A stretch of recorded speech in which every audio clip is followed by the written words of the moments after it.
tarde, nossos clientes e parceiros de negócio aqui da Dartmouth International. Nós hoje temos uma enorme satisfação de ter aqui conosco no nosso escritório em São Paulo dois advogados muito renomados em Portugal e vamos falar sobre coisas muito importantes e que pô, muitas vezes as pessoas relevam e deixam para lá. O que saber antes de ir para Portugal? Acho que esse que é o tema da nossa conversa de hoje. Então, eu vou apresentar aqui o doutor Eduardo Braz e a doutora Luísa Braz, do escritório Bemor, lá de Lisboa, que é um advogado, é um escritório especializado em uma série de coisas, mas no nosso caso aqui, é em como ajudar brasileiros que pretendem se movimentar ou passar a morar em Portugal ou se transformar em residentes fiscais em Portugal. Doutora, gostaria de ouvi-la um pouquinho e falar a seu respeito. Boa tarde, muito obrigada por este convite. É um gosto. Ao longo dos anos temos trabalhado convosco e a vossa expertise, juntamente também com a nossa experiência, tem ajudado muitos clientes a evitar erros. Nós somos advogados já há mais de 30 anos em Lisboa e conhecemos muito quer a realidade brasileira e, obviamente, a portuguesa. E eu acho que essa experiência ajuda e evita que se cometam erros nessa mudança para Portugal. Perfeito. Doutor Eduardo, por favor. Muito boa tarde. É verdade o que a minha sócia e colega disse. Nós temos todo o gosto, já há muitos anos trabalhamos aqui em colaboração com a Dartmouth, com a Susana e com o Ricardo, e temos muita experiência no mercado português e também no mercado brasileiro. Portanto, estamos aqui disponíveis para poder ajudar todos os clientes que pretendam ir para Portugal e para a Europa. Muito bem. Vamos começar então. Doutora Luísa e doutor Eduardo, o Golden Visa acabou? Respondo diretamente. O Golden Visa não acabou. Realmente, tem passado uma propaganda para fora do país que o Golden Visa terá acabado. Não acabou. A única alteração que houve foi que a compra de imóvel ou de um apartamento que antigamente era requisito para ser o visto gold, atualmente já não é. Mas uh, existe uma possibilidade que está a ter muita aderência, tanto por clientes brasileiros como clientes americanos, chineses, de muitas nacionalidades, que é o investimento em fundos de private equity. Estes fundos são regulados pelo governo português. O investimento mínimo é de 500 mil euros e é um investimento que tem que ficar durante 5 anos. E no final de 5 anos, o valor investido é reembolsado. Ao longo desses 5 anos, os juros que resultarem do investimento, o cliente também recebe esses juros. Perfeito. Agora convém aqui só explicar dois ou três pontos que são muito importantes. Ou seja, o visto Gold, como outros vistos, é o requisito legal para qualquer cidadão que não seja europeu possa residir em Portugal. O visto Gold é um visto muito utilizado, porque, ao contrário de todos os outros vistos, apenas exige que o investidor esteja 7 anos, 7 dias por ano em Portugal. E, portanto, todos os outros vistos exigem que o investidor esteja no mínimo de 4 meses, e, portanto, este visto tem essa possibilidade. Por outro lado, o que é que nós aconselhamos sempre? É que e há essa possibilidade.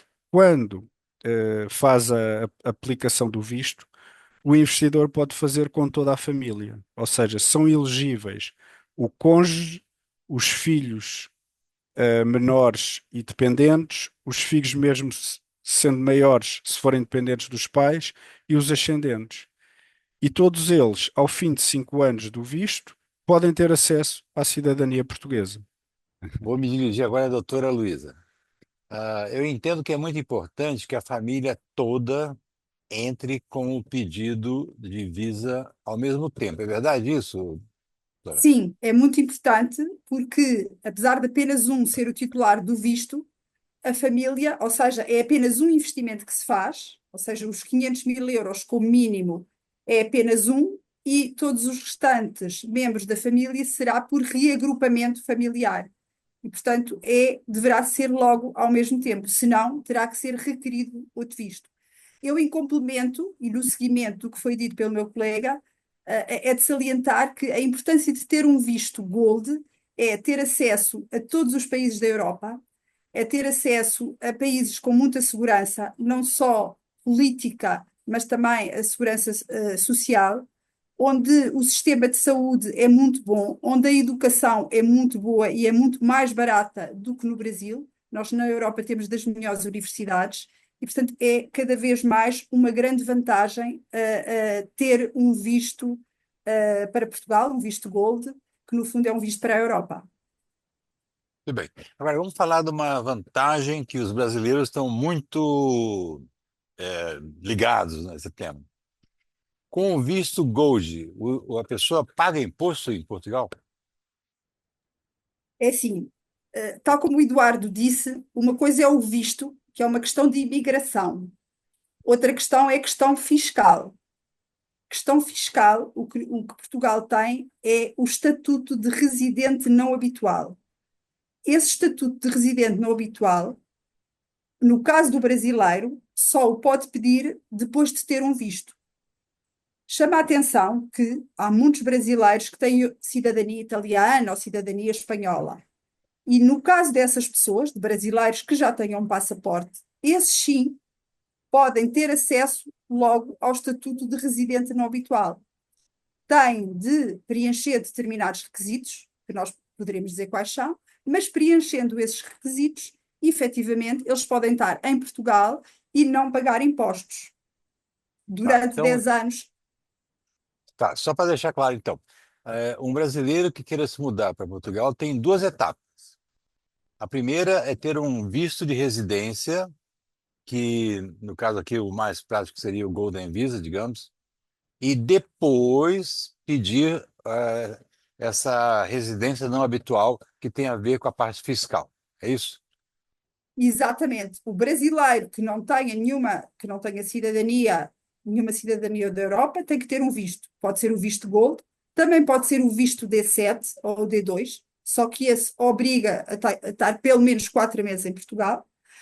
E depois, então, de ter esse visto, é que pode pedir a residência fiscal, que tem bastantes benefícios e que, caso a caso, nós podemos fazer uma análise concreta. Perfeito. Uma pergunta, doutor Eduardo. É, quanto tempo dura essa questão da residência não habitual? O regime do residente não habitual atualmente tem a duração de 10 anos. E, portanto, também chamo aqui a atenção, não implica que o investidor ou o cidadão brasileiro ou americano que entra em Portugal tenha o seu visto e se aplique ao residente não habitual este ano, ele pode só usá-lo daqui a 3 anos. E aí só lhe faltam 7. Mas não é obrigatório que comece logo a utilizar. Porque nós temos vários exemplos de clientes que ainda têm várias operações no Brasil e, portanto, não lhes convém dar logo a saída definitiva do Brasil. Já têm o residente não habitual, mas vão usar só daqui a 1 ou 2 anos. Mas o Per- prazo é 10 anos, mesmo que a lei altere, os 10 anos vão ser sempre aptos. Perfeito. Doutora, como é que funciona, digamos que a pessoa, o brasileiro, tenha rendimentos eh, no Brasil ou até em outros países, mas ao se mudar para Portugal, passe a ter rendimentos em Portugal também. Como é que funciona essa questão? É assim, se o cidadão que se mudar para Portugal se torne residente fiscal em Portugal e se ele beneficiar deste estatuto de residente não habitual, os rendimentos que são obtidos no estrangeiro, eles estão isentos de imposto. Não vai pagar impostos em Portugal. Essa é a grande vantagem. Se tiver rendimentos em Portugal, estará sujeito a uma taxa máxima fixa de 20%. Aqui é importante dizer que em Portugal a tabela fiscal é progressiva, vai até 48%. Ou seja, quem ganha a partir de 80 mil euros anuais, equivalente a 80 mil dólares, paga uma taxa de 48%. No caso deste residente não habitual, independentemente do rendimento que tenha em Portugal, a taxa fixa é 20%. E o mais atrativo é que não paga imposto do rendimento obtido estrangeiro, seja ganho de capital, seja dividendo. Salvo, devo aqui esclarecer, se tiver dinheiro em paraísos fiscais, aí tem uma taxa agravada de 35%. Ah, isso é No, muito importante. no entanto, eu devo dizer, cada situação deve ser alvo de uma análise e nós, juntamente convosco, fazemos uma análise para cada caso, para que o cliente, antes de decidir, ele saiba exatamente o que é que vai pagar com esta hipótese. Nós aconselhamos sempre que o cliente não faça essa alteração sem ter uma simulação prévia da situação real, que é para saber aquilo que vai. Perfeito. Uma coisa interessante aqui, por exemplo, nós aqui no Brasil, por razões históricas, né, a gente paga muito imposto, direto e indireto. Nossa carga fiscal parece baixa, mas no fundo não é, porque a gente paga imposto em cima de tudo que a gente compra e é alto. E agora nosso VAT será o mais alto do mundo, a partir de alguns meses. E mas a gente não tem acesso a uma série de serviços, né? Por exemplo, no caso de saúde pública, o brasileiro que for para Portugal e conseguir um visto, digamos, sob auspícios do Golden Visa, ele tem acesso à saúde pública lá? Tem, tem. É exatamente um dos benefícios de ter um visto de residência, seja ele visto gold ou seja outro visto, é que o cidadão tem acesso à saúde pública. Nós, em Portugal, temos hospitais públicos, de graça. Pode ter acesso também ao ensino público. As crianças podem ser inscritas em estabelecimentos de ensino público. E a todas as facilidades que o nosso país oferece. Poxa, que maravilha. Ah, com o Golden Visa, eu posso ter um passaporte português?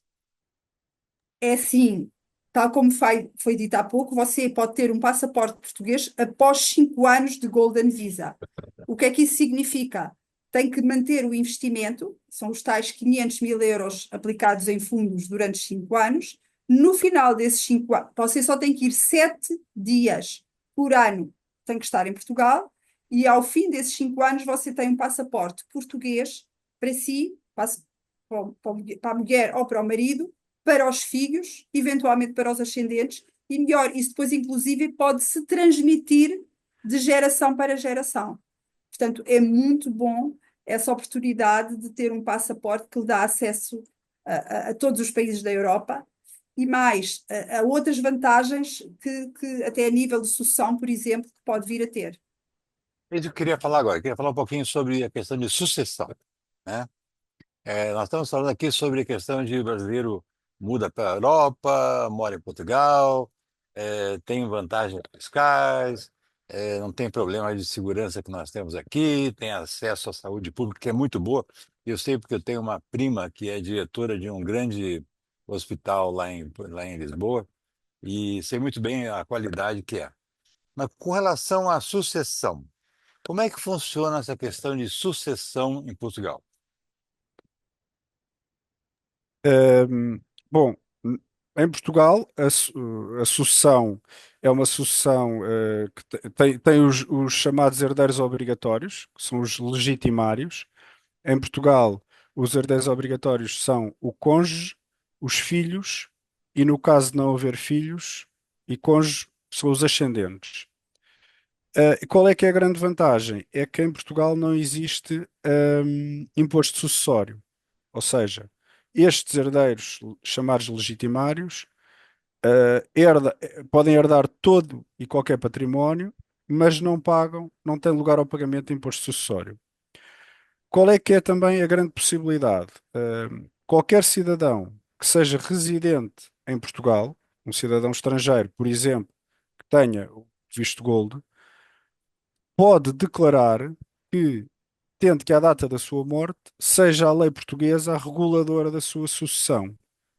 E logo aí, evita o pagamento de imposto sucessório, e outros benefícios que aqui a Luísa pode esclarecer. Pois não, doutora?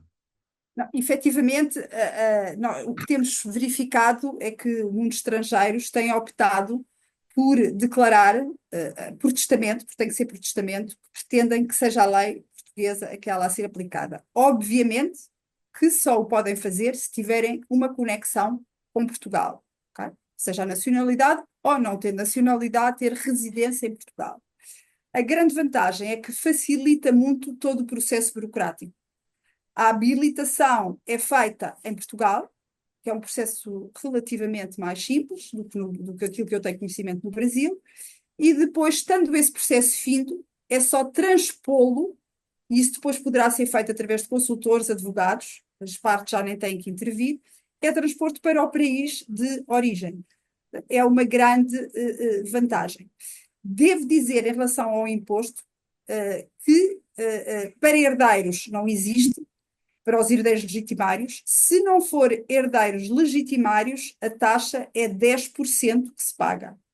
Se for imóveis, esses 10% é sobre o valor patrimonial tributário. É aquele valor que está nas finanças. Não é sobre o valor de mercado do imóvel. Isso é muito importante. Muito Devo importante.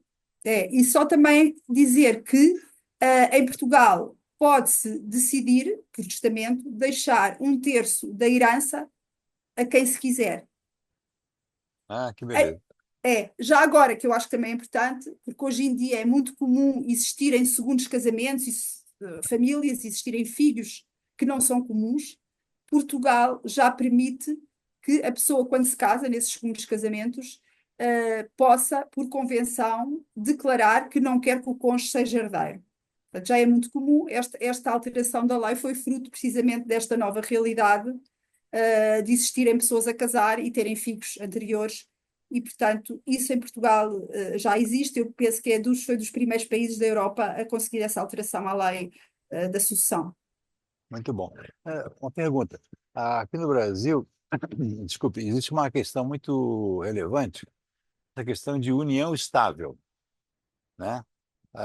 Uma união, a lei considera uma união estável, assim, com muita facilidade, dando inclusive benefícios de herança para o unido estável, digamos assim, né? Como é que isso funciona em Portugal? Em Portugal, é bastante diferente. E realmente nós temos notado que há muitos cidadãos brasileiros que vão para Portugal e até já nos pediram para elaborar um contrato de união estável. Mas não é possível, ou seja, a lei portuguesa não atribui esses direitos aos unidos. Vamos lá ver. O que a lei portuguesa diz e regula é uma união de facto, desde que duas pessoas façam vida em comum durante um determinado período de tempo, que era 3 anos e penso que agora ficou reduzido para 2, mas nunca um é herdeiro do outro, ou seja, pode ter direito ao arrendamento, pode ter direito a uma pensão, mas nunca vai ser herdeiro. Esse direito cabe exclusivamente aos herdeiros legitimários. Puxa, maravilha. Ah, uma questão.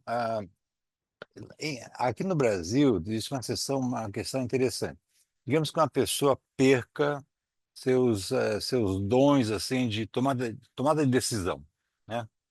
Entre numa doença muito grave e não consiga mais tomar decisões a respeito do seu patrimônio, e por aí vai. É possível lá em Portugal fazer uma procuração para que um cônjuge ou até um outro familiar se encarregue dessas questões? É assim, é possível fazer essa procuração, mas essa procuração deve ser feita antes da pessoa estar incapaz.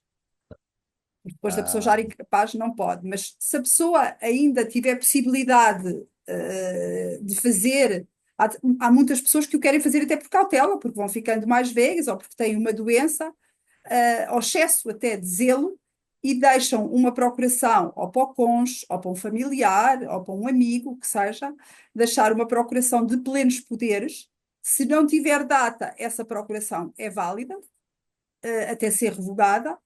Há casos em que se pode otorgar uma procuração irrevogável, e uma grande vantagem em Portugal é que há muitas procurações que até podem ser otorgadas por advogado, não tem de ir no cartório notarial. Ou seja, muitas vezes nós podemos ir porque a pessoa tem dificuldade de se movimentar, e nós podemos ir na casa da pessoa, como advogados, temos poder para fazer uma procuração por termo de autenticação, e é uma procuração que tem os mesmos poderes e a mesma validade que otorgada em cartório notarial. muito obrigado.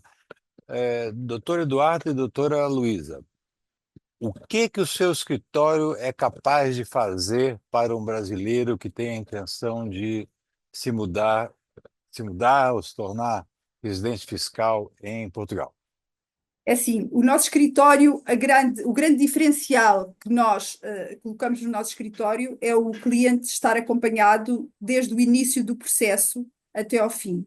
E quando eu digo desde o início, é ele, nós alertarmos para as diferenças, antes dele ir, para ele ter a certeza que quando vai é aquilo que quer, é nós dizermos quando ele tem que entregar o imposto, a declaração de renda, é nós estarmos atentos aos detalhes. E, portanto, nós acompanhamos desde o início ao fim.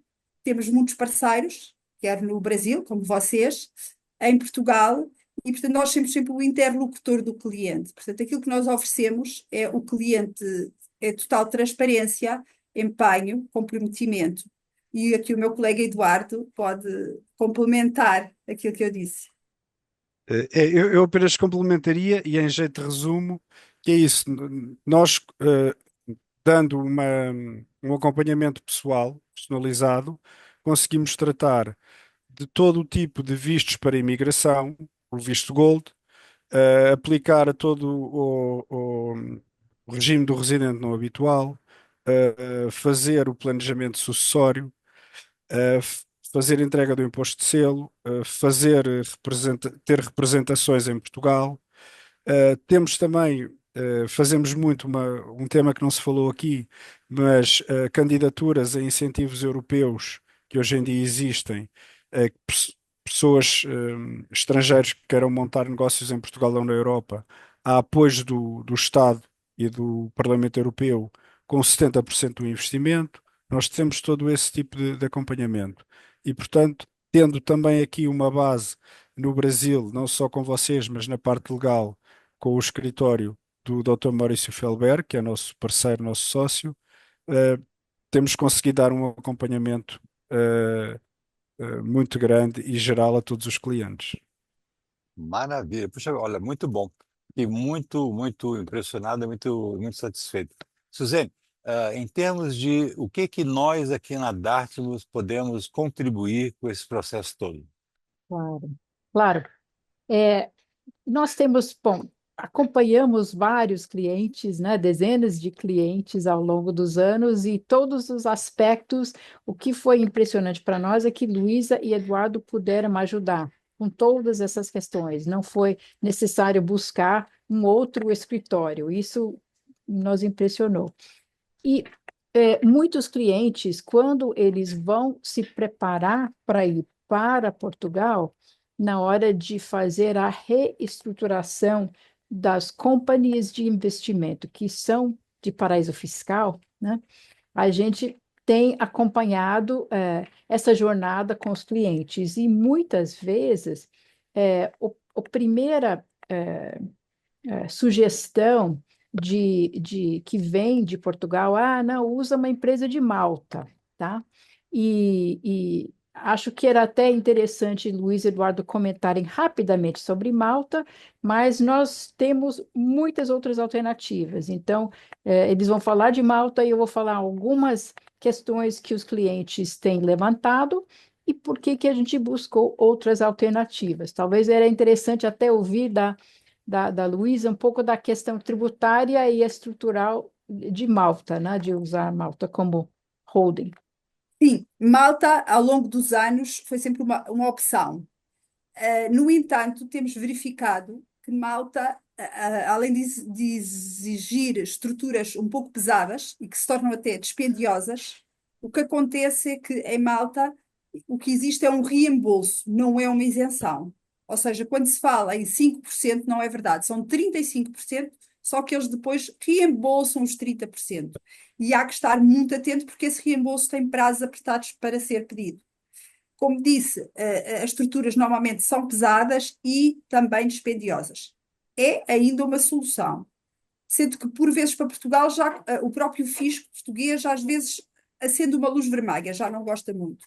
O que temos verificado, e temos feito isso através aqui dos serviços e com a Suzane, são, quer no Canadá, quer em Inglaterra, que são estruturas mais leves e que servem precisamente para os desígnios dos clientes. Ótimo.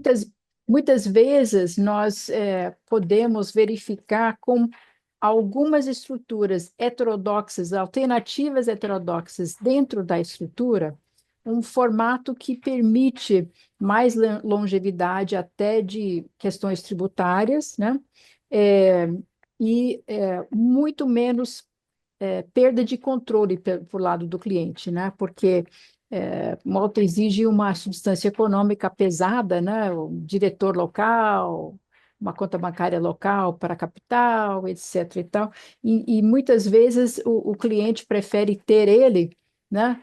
Ao controle absoluto sobre os seus recursos financeiros e ele consegue, então, algumas estruturas um pouco menos corriqueiros, mas não pesados em termos financeiros, bem mais leves e fáceis de entender e de ele mesmo controlar durante a vida. Então, é muito importante fazer uma análise custo-benefício, né? Quantos recursos eu vou ter que eu preciso, né, me preocupar? E, em alguns casos, os clientes chegam à conclusão de que não precisa de estrutura nenhuma, porque o volume de recursos é muito pequeno, que ele tem de liquidez no exterior e que, de repente, essa ele vai dar uma alternativa diferenciada, mas muitas vezes com companhias é possível buscar soluções de não paraíso fiscal, mas sem esse peso e esse